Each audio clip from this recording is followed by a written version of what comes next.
Hello everybody, I'm back from Bali. I had a great time in Bali. If you are not following me on Instagram, you just go ahead and do it. In my Instagram, I usually post everything in stories and then I put those stories in highlight. So you go to my profile, you there are so many highlights, different events which I covered in on Instagram. So there's a highlight of Bali. Just start from the first story, and I'm still uploading my different sort of experiences of Bali. I hope you will enjoy it. So before leaving Bali, I decided to let go my trusted DJI Mavic 2 in favor of this DJI Mini 4 Pro.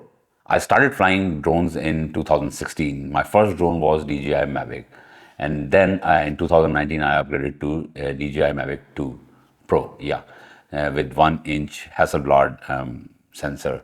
I really enjoyed that drone. So, but in between that, I reviewed these mini series, Mavic 3 Pros as well. Then why I decided to ditch or maybe leave my or sell my Mavic 2 Pro with 1-inch Hasselblad sensor and get this tiny one. To find out that, you have to stick with me in this video. So without any further ado, let's start the process. The model I purchased is Mini 4 Pro Fly More Combo Plus with DJI RC2. Let's do the unboxing first. The whole package is packed in a beautiful designed bag, and that bag is in the box. So the first thing we have is charging hub to charge 3 batteries but not simultaneously. You can check battery power by pressing this button. Then we have DJI RC2 remote with 5.5 inches touchscreen and with the resolution of 1920 by 1080. And the peak brightness is 700 nits. It's pretty good. And then we have aircraft itself, and that's DJI Mini 4. Wow, this thing is small. Nicely packed. We have this little thing to just keep all the propellers at one place. And then you have gimbal cover and your gimbal itself, the camera, and a battery compartment, and this is it. This is the whole package. So tiny. And besides everything, we get some paperwork, set of extra propellers, a screwdriver, and a USB-C cable. That's it. So let's first start with the drone. This drone weighs 249 grams, and this weight allows it to fly anywhere in the world. I mean, where your conventional or big pro drones are not allowed, you can take this drone there. Still, you have to follow some regulations, but it's almost allowed in so many places that you can easily fly it. You don't need any extra license or things like that. So this is a huge freedom in comparison to that Mavic 2 Pro or maybe Mavic 3. You can see yourself that this drone is pretty tiny. I don't have very big hands. I have decent hand. I can easily fit this drone in my hand. You can see that. So this is the size. I can put it in my jeans back pocket as well. So this is really very good thing. For the comparison, this is my iPhone. You see, and this is the drone itself. As you have seen in my unboxing video that I have purchased this Fly More Plus combo, and that combo allow us to have like 45 minutes flying time with these batteries. These are extended batteries, and you can fly up to 45 minutes with it, but it all depends in which conditions you are flying. If it's very windy, you are not going to get 45 minutes, but in my experience, I almost flew it in between 35 to 38 minutes, and sometimes 40 minutes as well, because then I really had to worry about flying it back to me. So but if you can see this tiny battery is so small, and it flies like 45 minutes. How cool is that? So if we talk about pictures, you can take 12 and 48 megapixel pictures from this drone, and later on I'll show you some pictures in this video. You can record 4K 60 frame per second and slow-mo at 100 frame per second in 4K. That's pretty cool, and result is very nice. And besides that, you can record 4K in D-Log-M. D-Log is, by the name you can understand, it's a log profile, and it gives you great flexibility if you are trying to do some color grading, and it's 10-bit as well. Pretty good. So the lens is equivalent to 24 mm and it has a f-stop of 1.7, and that's fixed. You cannot change it, and that's a big bummer because I'm coming from Mavic 2 Pro, and in Mavic 2 Pro, f-stop was 2.8 and you can change it to till f11. So I used to play around a lot with f-stop just to get my exposure right, but in this camera I cannot change it, so it's sort of a bummer for me. So I think ND filters are very compulsory to buy with this camera. I haven't purchased one. I'm looking for some options. So by the time I'll decide one, I'll definitely make a video about it, and I'll show you the results as well. Another best thing about this drone is true vertical shooting, which I missed from DJI Mavic, the first one, in which we can shoot in vertical mode as well. You don't have to crop it, you don't have to zoom in your 16:9 ratio normal horizontal video. Yeah, horizontal video. No, in this case the camera itself rotates to vertical mode. That's really very good if you are into this vertical content. I don't do actually vertical content much, but sometimes you really want to do it. In my trip, I used it a lot. Besides my 16:9 shooting, I sometimes rotated to 9:16 and took that shot, and it looked really marvelous. So the next best thing is this remote. This is DJI RC2. It has a built-in screen. You have seen in my unboxing video. I never owned this remote before, but I have used one. I used to have the normal conventional remotes with you can put your smartphone in that cage or some sort of mounting system in those remotes. But this is the first time I opted for this because I really never liked it. Just putting my phone in remote and then setting up everything, it takes lots and lots of time, especially when you are in a rush. But with this thing, it's really very good. The brightness is awesome, and the best thing about this remote, I don't know about this remote or other remote, but I'm using this one with this drone, that the connection in between the drone and this remote is very nice. It's like it's very solid. I mean, DJI claimed that you can get up to full HD transmission up to 20 kilometers, but I couldn't take it to 20 kilometers. I mean, it's not possible to fly your drone to 20 kilometers with this much battery life, but I flew it in different environment, and I guess there were so many things in between the aircraft and this remote, but I once I lost the connection, but it never happened with me anywhere in Bali. I couldn't get a chance to fly it before leaving to Bali because the day before my flight, I purchased this drone, and I couldn't get a time to fly it before leaving. So all I did was just updated all the firmwares and everything, and then I just packed it and took it with me. The first flight was in Bali actually. As I mentioned before, that you can take 12 and 48 megapixel pictures. So I didn't shoot much pictures. I think I'm more of a video guy than a pictures guy, and since these Instagram and these Facebook, and they have changed their algorithms. Everybody is like going after videos, but I always like videos. So, but I took few pictures, and in the beginning I set my drone to 48 megapixel. I couldn't take 12 megapixel pictures, but I have seen so many creators videos that they have done some comparison with 12 and 48. I mean, it's very hard to tell the difference. Maybe if you zoom in or if you crop it, then you will see the difference. But if you are like posting the same size picture and not cropping in, not zooming in, then you cannot tell the difference unless you are printing that or you are doing some like crazy color grading, things like that. Then 48 megapixel may be worth it. But in my setting, I actually set up my camera to 48 megapixel. But there is a problem when you press this shutter button. It takes a little bit time to process that 48 megapixel picture. Until then, you cannot reuse your camera in drone. So that's the thing which I noticed, because I used to fly with Mavic 2 Pro and I just used to click it and just it saves. But in this 48 megapixel, it takes quite a bit time, and you can shoot raw pictures in both 12 and 48 megapixel. And I have seen on my bigger screen behind me, pictures are really very sharp.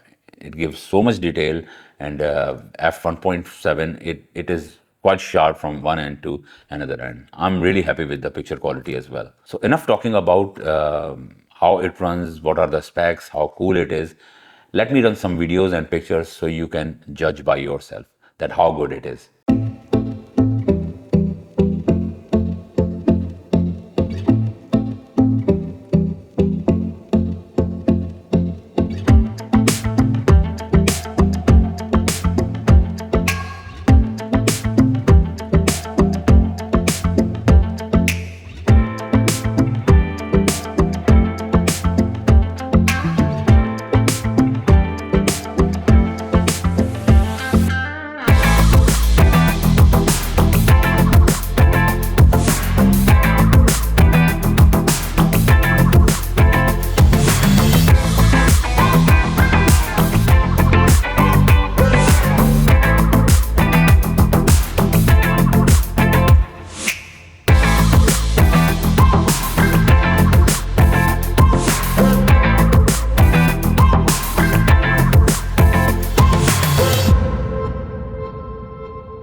So you have seen the pictures and videos.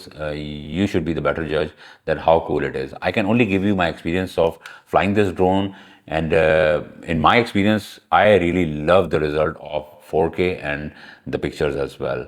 I have no complaints. Obviously, if I'm going to compare it side by side with Mavic 3 or Mavic 2 Pro, they have huge cameras, they have big sensors. Obviously, there is a difference. But for social media, this is more than enough for me. So there is another one very huge upgrade for me. Maybe I have the last Mini I flew was Mini 2, I guess, and there was no sensor in it. But with this Mini 4 Pro, they have sensor all over the place. It's almost like 360-degree obstacle sensing. It's very hard for you to crash it, but I did it once. Since 2016, I'm flying. I never crashed my drone, but in this trip, I did it because I have been very, you can say, I was trying to take it to very tight places. When your sensors are on, you cannot fly it in tight spaces. For that, I turned off all my sensors and I took it in a water stream. There were so many plants and branches hanging around. So I missed one very thin branch and it just tangled with that branch and dropped on the floor. Luckily, there was a water stream beside that, and there was a dry floor, and it just crashed on the dry floor. I got it recovered. I was very lucky. I'm very happy that I didn't lose the drone. Otherwise, if these sensors were on, I couldn't have taken it to those places, and because that doesn't allow me to do that. So another reason of my upgrading to this drone, you cannot, I don't know if I say it upgrade or downgrade or whatever it is, but the technology is new, obviously.